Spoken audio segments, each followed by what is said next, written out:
She did. Agree. Alright, I'm here with my, as promised, demonstration of my Kenwood food processor. Right, I believe everyone may have one in their house somewhere in the cupboard that isn't being used. But let me tell you, seriously, I would not be making coleslaw if I did not have this little machine. I will admit, I've had mine for about 20 years and I paid about 20 quid for it. So I can tell you now, it has already done its job. I'm not here to promote Kenwood, I'm here to promote the fact that these are really good machines. And I'm telling you, this is only the size of my toaster. Well, actually, just a little bit bigger than my toaster. So, for space-wise, fantastic.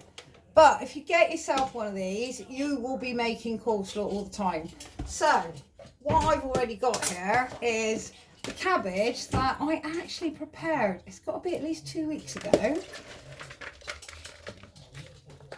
Still looking amazing. That was chopped up, kept in a freezer bag and placed in the fridge and left untouched until now. It has a little bit dried out, but I'm not too bothered about that because that means less moisture into my coleslaw. But we're not here to make coleslaw, I'm just here to show you how good it is to get a robo in your house. It would just save so much time and effort of doing the whole slicing things up and that, because that is what puts everyone off making it yourself. It's time consuming, I admit it. I like ease. I like there, sorted, done. So that's what we're going to do here. So, easy to put together, nice and safe. If you really hurt yourself on one of these, just stay out the kitchen, please. Right, that comes with your robo. You don't just get, well, I can find it, one of these. This is the tool everybody just uses. It does so much more. So today we're not using this because I believe most people know what this one does. It chops. End of story. It pulverizes. Ugh, done and dusted. Destroys cakes. Yes, I don't recommend using it for cakes. Anyway, back to the robo. What I'm doing is, first of all, on this you get a lovely little attachment, your cheese grater. So if you've got a big family, you like a lot of cheese and you buy a lot of cheese, what you want to do, in it goes. Unfortunately I'm not demonstrating cheese, I'm going to show you with carrots instead. But if you add your block of cheese, as soon as I find the top, you're going to be putting it through here and your money is going to be going so much further. So as I said, I'm showing you the quick way to make some coleslaw, save some time and effort, and again, you won't buy it again. Think about it, you're spending at least, what, £1 a pot on something that doesn't taste incredibly nice? When this way, you do it yourself, you put what you want in it, and you make it taste how you want. So, I'm just going to grab some carrots. And this is how easy it is and enjoyable to make coleslaw. I'm going to put the electricity on because I've got a tendency of forgetting that.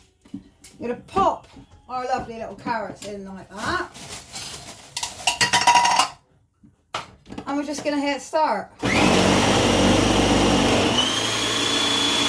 we're done. Seriously. How easy. Alright. You end up a little bit of the scraggly bits on top. I'm not too fussed because these carrots would really half dead anyway. But they're good enough coleslaw.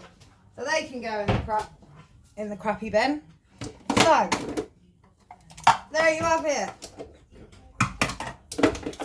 The shredded carrot, already done. None of this grating, malarkey, none of taking half your knuckles off, or in my case, half my nails off. And there we go. In the pot. Nice, done. Now what we got to do, those dreaded onions. Oh God, how many of us do not like cutting up onions? So all we're going to do on this, as long as I don't fling carrot at myself, don't worry about it. We're just going to change our blade. So we change the blade to The nice slicey one. Again, it is so easy. You just pop it in there, push it down, and it's done. Right, don't worry about the machine because we're still using it for coleslaw. I'll just get rid of this carrot off the side. Right. So, onion. Here we go. We'll pop that in. Turn your machine on.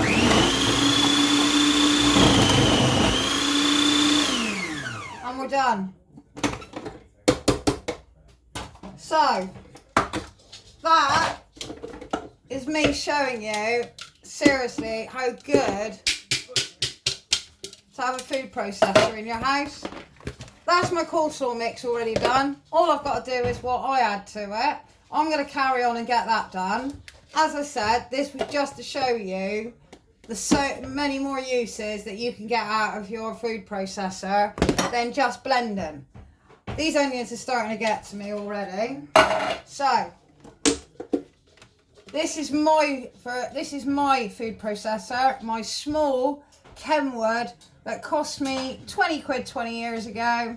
I'm going to guess they're probably around the 35 mark. I will have a check and that will be on my webpage so you can see where you can get your own. Thanks for that. Thanks for listening, guys. And if you found this interesting, share my video. Thank you, and I'll speak to you soon. Take care.